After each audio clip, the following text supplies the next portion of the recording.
بسم اللہ الرحمن الرحیم۔ ٹیل پوائنٹ کے ناظرین السلام علیکم۔ ایک محبت یہ بھی ہے۔ منا کا میدان ہے، ایک بڑے میاں اپنا تھیلا لے کر جا رہے ہیں۔ اس میں کچھ پیسے تھے۔ ایک نوجوان ان کے قریب آیا اور تھیلا چھین کر چلا گیا۔ اس بڑے میاں کا سارا زادیرہ اسی تھیلے میں تھا۔ انہوں نے صبر کر لیا۔ وہ نوجوان جب کچھ آگے گیا تو اس کا سر چکرایا اور آنکھوں کے سامنے اندھیرا آ گیا۔ اس نے رونا شروع کر دیا۔ لوگوں نے پوچھا، کیوں روتے ہو؟ کہنے لگا، میں نے ایک بوڑھے کا تھیلا چھینا ہے۔ مجھے لگتا ہے کہ اس نے بد دعا دی ہے، جس کی وجہ سے میری بینائی چلی گئی۔ مجھے ان کے پاس لے جاؤ تاکہ میں ان سے معافی مانگ سکوں۔ لوگ اس کو ان کے پاس لے گئے اور بڑے میاں سے کہا کہ بڑے میاں، آپ اس کو معاف کر دیں، اس سے غلطی ہو گئی ہے۔ اب یہ رو رہا ہے اور آپ کی بد دعا سے تو اس کی بینائی چلی گئی۔ وہ بڑے میاں کہنے لگے کہ جب یہ تھیلا چھین کر گیا تھا، میں نے تو اسے اسی وقت ہی معاف کر دیا تھا۔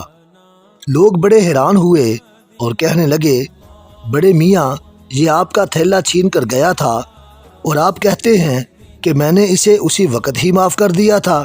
تو بڑے میاں آگے کیا جواب دیتے ہیں کہ مجھے ایک خیال آ گیا تھا، جس کی وجہ سے میں نے اسے اسی وقت معاف کر دیا تھا۔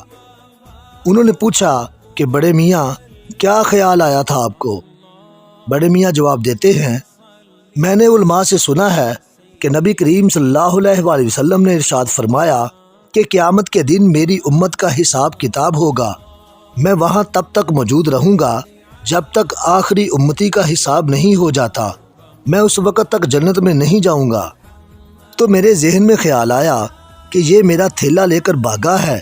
اگر میں نے معاف نہ کیا تو قیامت کے دن یہ مقدمہ اللہ کی عدالت میں پیش ہوگا۔ جتنی دیر اس مقدمے کے فیصلے میں لگے گی، میری وجہ سے میرے آقا حضرت محمد صلی اللہ علیہ وآلہ وسلم کو جنت میں جانے میں اتنی ہی دیر ہو جائے گی۔ لہٰذا میں نے اسے معاف کر دیا تاکہ نہ ہی مقدمہ پیش ہو اور نہ ہی میری وجہ سے میرے آقا حضرت محمد صلی اللہ علیہ وآلہ وسلم کو جنت میں جانے میں تاخیر ہو۔ اللہ تعالیٰ سے دعا ہے کہ وہ ہمیں بھی آپ صلی اللہ علیہ وآلہ وسلم سے ایسی ہی محبت نصیب فرمائے۔